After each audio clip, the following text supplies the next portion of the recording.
So, how do we grow a Venus flytrap the wrong way? Well, let's find out.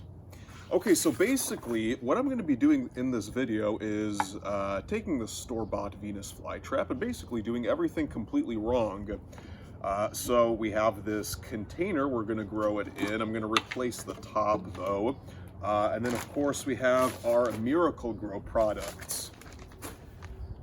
So, first thing I'm going to do is put the Miracle Grow peat moss and perlite in here and kind of shake that up.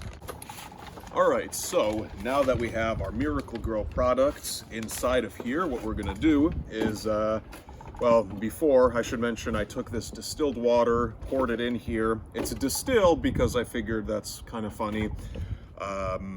Mixed it up, make sure it's nice and moist, and now we're just going to dig a hole. Get this little pot of horrors, Venus flytrap I bought for $10, little overpriced for a typical, but it was pretty large, so I figured I might as well. Gonna take off all of that sphagnum moss and pot it in this hole here. Just general repotting procedure. And now I'm gonna water this, make it look nice, and come back for the final step. Alright, so for the last step in this project, what we're going to do is, because this top is clear, or opaque, it's colored, we're going to get some of this plastic wrap here and seal the top with this plastic wrap. And what that's going to do is make it nice and humid inside of this jar. And I'll wrap that up. Maybe I'll tape it once we're back inside. And basically the last step is just going to be growing this indoors year-round with zero dormancy. And it's going to be underneath my artificial lights, my LED lights. Now, you may be wondering, why in the world am I growing a Venus flytrap like this? Well, this is actually just an experiment, but it's based on things people have said. So for one thing, a number of months ago, there was a discussion about, do Venus flytraps need high humidity? Now, if you've watched any of my videos, you'll know Venus flytraps do not need high humidity. And if you're a beginner, it's actually problematic because it increases the chance of mold and rot occurring. But the arguments set forth said, okay, even if it's not necessary, there will be a boost in growth because the humidity allows the photosynthesis to happen more effectively. And it was this whole scientific kind of debate. And basically I was on the side that said, well, you don't need any humidity. If you're advocating that, beginners are going to screw up. But just to, I do understand the logic. If the humidity is high, the stomata on the leaves are open more and they absorb more carbon dioxide. And it is possible, I think I can get away with this. The only problem is, like I was arguing, for a beginner, it's not something you should do.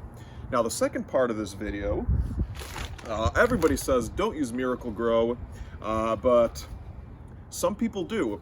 And actually, I think it was one of the moderators on one of the carnivorous plant Facebook groups. He says, well, he uses this because some people use that Maxi fertilizer on their Venus flytraps and it inevitably sinks down. Some people have experimented with Osmocote pellets on their Venus flytraps. So he said he just gets this and pots his stuff up in it. I don't know if he rinses it, but I don't think he bothers with it if he's already buying this.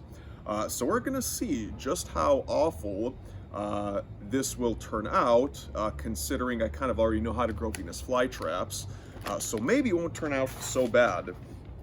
And yeah, indoors year-round, no dormancy, because the International Carnivorous Plant Society, when they published a page on how to grow Venus flytraps, whoever was the author said, oh, well, I grow them inside my house for the past 10 years under LED lights, and as long as it's strong enough, it's fine. That's another thing that's kind of, not recommended for beginners, and we always say put them outside in full sun because that's going to be the easiest thing to do because people seem to always want to buy really, really cheap grow lights.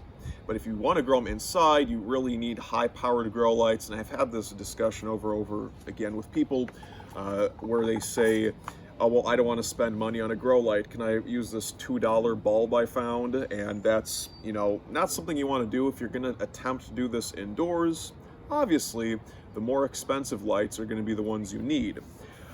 So that's why this isn't recommended for beginners. This is kind of this whole experiment, kind of, you know, testing the limits of a Venus flytrap.